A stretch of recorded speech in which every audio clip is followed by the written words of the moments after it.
The rand is likely to weaken over 12% this year, hit by doubts about how much the new leader of the ruling African National Congress, Cyril Ramaphosa, can do for South Africa's ailing economy. Now, S&P Global Ratings did downgrade South Africa's local currency debt to sub-investment grade in November, and it pushed its foreign currency debt deeper into junk territory. Moody's put the country on review for a downgrade. Of course, the rand has been buoyant at 12.29 against the dollar, a level strategists say is just about fair value for the currency. However, technical indicators should suggest the rand is overbought. A week ago, the currency touched its strongest level in more than 2 years, and that was after Ramaphosa was elected. Of course, he won the race to be leader of the ANC, but failed to decisively wrest control of South Africa's ruling party from Zuma. And Angelo Coppola now joins us in Johannesburg with more insight into this. Angelo, welcome to the show. Now, as we mentioned there, a week ago, the rand did touch its best level in 2 years when we saw Ramaphosa was elected ANC head.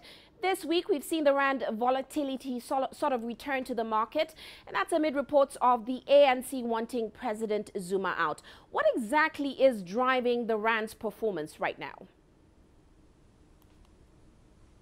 Well, Uche, as you've mentioned, the rand is a volatile currency against the US dollar generally, but the light trade is probably the biggest driver at the moment, as many of those currency traders have closed up shop and taken a Christmas New Year break. There's also a bit of latent goodwill left after Ramaphosa's appointment, but that's sort of been negated now that there are doubts starting to emerge that Ramaphosa's support that he needs to act quickly and decisively might not be there.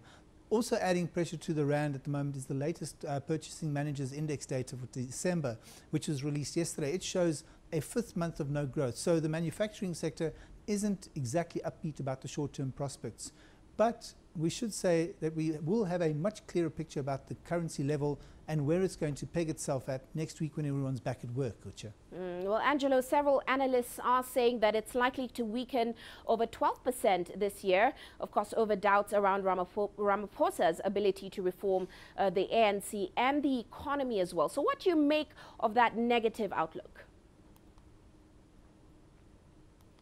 Well, in theory, Ramaphosa can do some good work within the ANC. That's because he's the president of the party. But there are still questions about whether he has enough senior support amongst those leaders in the NEC to make any meaningful changes. Bear in mind that Mr. Zuma is still a party member and he's got serious clout, and his supporters may well block any Ramaphosa moves that don't serve their purposes or interests. In terms of the country's economy, of course, Ramaphosa's hands are tied. That falls within Mr. Zuma's purview as president of the country. And while he's in charge, it's likely to be business as usual. So we have a potential standoff in the making here, and it's not going to end peacefully.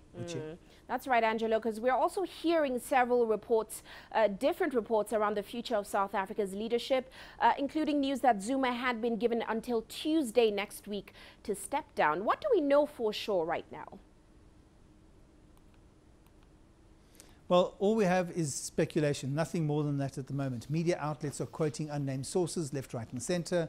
This morning, in fact, ex-tourism minister Derek Hanekom publicly denied that he was planning another vote of no confidence when that meeting happens next Tuesday, in Zuma, that is. But there may be a clue about the way that this battle is going to go. Just yesterday, 3 ministers came out in defence of Mr. Zuma after his free tertiary education announcement in December.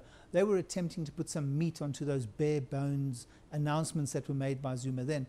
Here's what we know for certain, though. If he's impeached, he'll lose all his presidential benefits. On the other hand, if he resigns, he gets to keep those privileges. So it may well boil down to that simple equation.